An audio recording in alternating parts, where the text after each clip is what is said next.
Hello, how are you doing? And welcome back to Rock Cycle. Today we've got another album review, and this time it's The Suffering by Frank Carter and the Rattlesnakes. So let's just get into it. So, well, for those of you who don't know about Frank Carter and the Rattlesnakes, he had quite a reputation from his band before and when he joined this band of being a very energetic and enthusiastic punk rock guy who took everything to the extremes. He was very intense, especially in his live shows. Lots of energy, lots of aggression, and that really characterised his music, and that's what he became known for.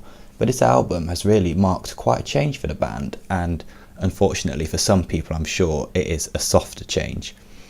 Now, compared to most bands that seem to be doing that at the moment, this does feel like a much more natural progression for the band. It seems where they, like when you listen to the album, you'll understand it and you'll realise that seems like a natural direction for them to head in. It seems it fits who he's become, it fits his new style, fits his new persona that he's become. So it's a lot more fitting. I don't think it is selling out or whatever, which I'm sure is going to be criticised for in the comments or whatever where you see this video. Now, this is a really emotionally driven album, and you can really tell that especially in the title track, End of Suffering. And I think really like End of Suffering is also marking the end of an era. It's the end of the era of the old Frank Carter and the Rattlesnakes, the end of the era of Frank Carter in Gallows. This is how he is now, this is a change, this is what he's become. Yes, this is less punk rocky, less energetic, less intense as before, but it's still got the same punk rock spirit that really drives his albums in the past. It's still here in this album.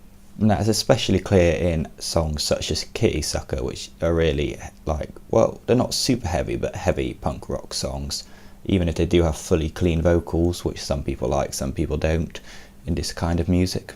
He has really stripped back the old chaos and aggression of his old music and has made it a lot more emotionally focused, and I think it does really work. It is still pop punk style music, but the emphasis is on the emotion behind it, not the chaos. I think that makes it a lot more naturally fitting progression. Like, it makes it much more emotionally intense music to listen to. It's really drove out quite a big response from some people who've listened to it. People are crying just listening to the title song, apparently. And that really was the purpose of this album, was to be emotionally driven and all that, etc. So I think they really achieved that well, and they've done out what they want to do. Yes, people are going to be unhappy this is a change, but it is a natural change, and I think it could be arguably the right change for them. But that is, of course, subjective to your own beliefs and whatever. Now, I did personally really enjoy the album. A lot of people have as well. Critically, it's done really well. Fans, it's done pretty well for most of them. But of course, some people aren't going to like whenever a band changes. And there's nothing wrong with not liking when a band changes. But you're not required to like it. But you can't say it's not good music. You can just say it's music you don't like. So some people are being disrespectful towards it, but some people aren't. But on the whole, it's been very positively received by fans, like 99%. There's only a few people who are saying crap about the album, and that's quite different compared to a lot of other bands that have gone through this softer progression. So I would say the Rockstyle rating for this album is 4 stars. Do you agree? Do you disagree? Let me know down in the comments below, and I'll see you in the next one.